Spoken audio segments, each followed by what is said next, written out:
राधे राधे मेरे प्यारे भाइयों बहनों माताओं व बंधुओं। आज गुरुवार के दिन मैं आपके लिए लाई हूँ श्री विष्णु महापुराण।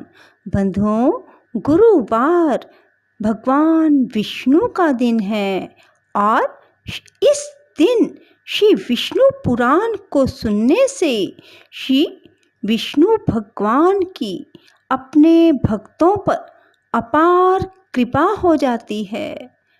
बंधुओं, यदि आपने हमारे चैनल को अब तक सब्सक्राइब नहीं किया तो ज़रूर करें और बेल आइकन दबाना ना भूलें ताकि आपको हमारी आने वाली सभी वीडियोज़ की जानकारी सबसे पहले हो सके। बोलो विष्णु भगवान की जय। श्री मैत्रेय जी बोले, हे भगवान, जो लोग संसार को जीतना चाहते हैं वे जिस प्रकार जगतपति भगवान विष्णु की उपासना करते हैं वह वर्णन कीजिए। हे महामुने, उन गोविंद की आराधना करने पर आराधन परायण पुरुषों को जो फल मिलता है वह भी मैं सुनना चाहता हूँ। श्री प्राशर जी बोले, हे मैत्रेय, तुम जो कुछ पूछते हो यही बात महात्मा सगर ने औरव से पूछी थी। उसके उत्तर में उन्होंने जो कुछ कहा वह मैं तुमको सुनाता हूँ, श्रवण करो। हे मुनिश्रेष्ठ, सगर ने भृगुवंशी महात्मा औरव को प्रणाम करके उनसे भगवान विष्णु की आराधना के उपाय और विष्णु की उपासना करने से मनुष्य को जो फल मिलता है उसके विषय में पूछा था। उनके पूछने पर औरव ने यत्न पूर्वक जो कुछ कहा था वह सब सुनो। और वो बोले, भगवान विष्णु की आराधना करने से मनुष्य भूमंडल संबंधी समस्त मनोरथ, स्वर्ग से भी श्रेष्ठ ब्रह्म पद और परम निवारण पद भी प्राप्त कर लेता है। हे राजेंद्र, वह जिस जिस फल की जितनी जितनी इच्छा करता है, अल्प हो या अधिक, श्री अच्युत की आराधना से निश्चय ही वह सब प्राप्त कर लेता है। हे भूपाल, तुमने जो कुछ पूछा कि हरि की आराधना किस प्रकार की जाए सो सब मैं तुमसे कहता हूँ, सावधान होकर सुनो। जो पुरुष वर्ण आश्रम धर्म का पालन करने वाला है वही परम पुरुष विष्णु की आराधना कर सकता है। उनको संतुष्ट करने का और कोई मार्ग नहीं है। हे नृप, यज्ञों का यजन करने वाला पुरुष उन्हीं का यजन करता है, जप करने वाला उन्हीं का जप करता है, दूसरों की हिंसा करने वाला उन्हीं की हिंसा करता है, क्योंकि भगवान हरि सर्वभूतमय हैं। अतः सदाचार युक्त पुरुष अपने वर्ण के लिए विहित धर्म का आचरण करते हुए श्री जनार्दन की ही उपासना करता है। हे पृथ्वीपते, ब्राह्मण, क्षत्रिय, वैश्य और शूद्र अपने अपने धर्म का पालन करते हुए ही विष्णु की आराधना करते हैं, अन्य प्रकार से नहीं। जो पुरुष दूसरों की निंदा, चुगली अथवा मिथ्या भाषण नहीं करता, ऐसा वचन भी नहीं बोलता जिससे दूसरों को खेद हो, अर्थात जिससे दूसरों के दिल को चोट लगे, उससे निश्चय है भगवान केशव प्रसन्न रहते हैं। हे राजन, जो पुरुष दूसरों की स्त्री, धन और हिंसा में रुचि नहीं करता, उससे सर्वदा ही भगवान केशव संतुष्ट रहते हैं। हे नरेंद्र, जो मनुष्य किसी प्राणी अथवा अन्य देहधारियों को पीड़ित अथवा नष्ट नहीं करता, उससे श्री केशव संतुष्ट रहते हैं। जो पुरुष देवता, ब्राह्मण और गुरुजनों की सेवा में सदा तत्पर रहता है, हे नर ईश्वर, उससे गोविंद प्रसन्न रहते हैं। जो व्यक्ति स्वयं अपने और अपने पुत्रों के समान ही समस्त प्राणियों का भी हित चिंतक होता है, वह सुगमता से ही श्री हरि को प्रसन्न कर लेता है। हे नृप, जिसका चित्त राग आदि दोषों से दूषित नहीं है, उस विशुद्ध चित्त पुरुष से भगवान विष्णु सदा संतुष्ट रहते हैं। हे नृपश्रेष्ठ, शास्त्रों में जो जो वर्ण आश्रम धर्म कहे हैं उनका ही आचरण करके पुरुष विष्णु की आराधना कर सकता है और किसी प्रकार नहीं।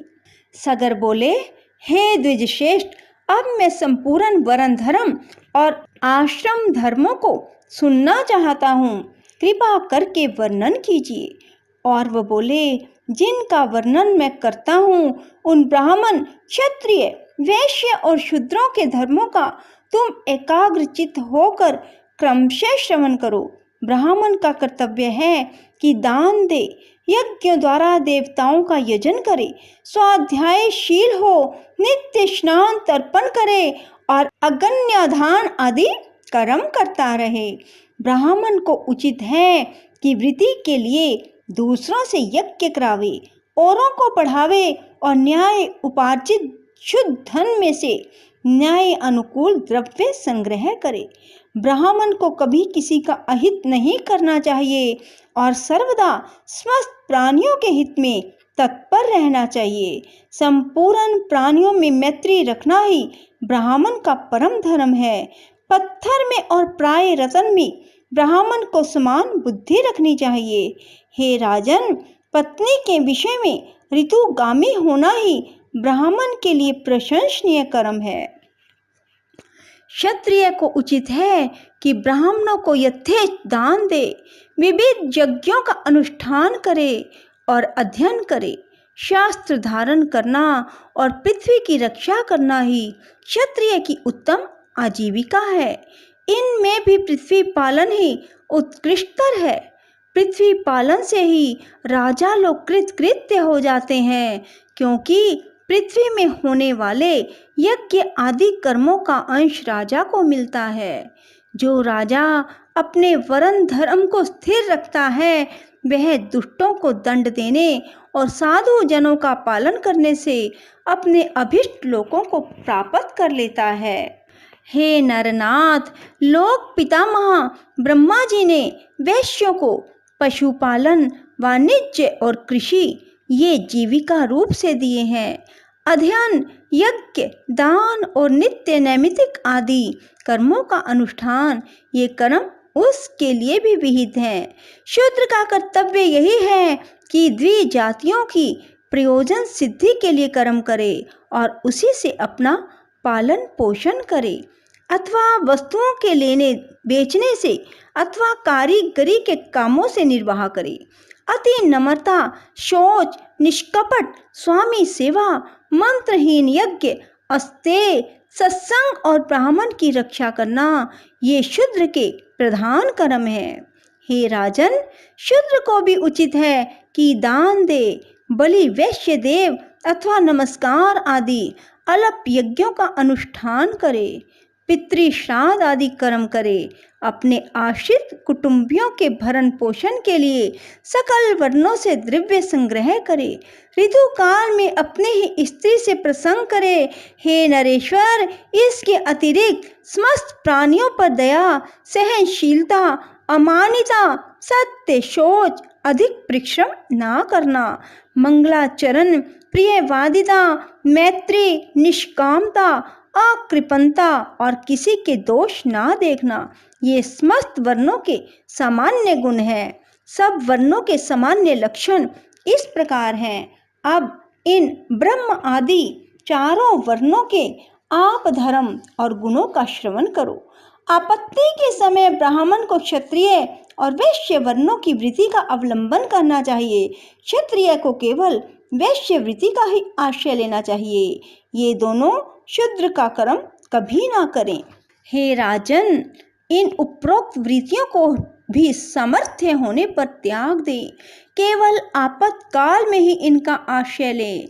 कर्म संकर्णता अर्थात कर्मों का मेल ना करें। हे राजन, इस प्रकार धर्म वर्णों का वर्णन तो मैंने तुमसे कह दिया। अब आश्रम धर्मों का निरूपण और करता हूँ। राधे राधे, जय श्री कृष्णा। बंधुओं, यदि आपको हमारी वीडियो पसंद आए तो इसे लाइक करें और शेयर भी ज़रूर करें। धन्यवाद।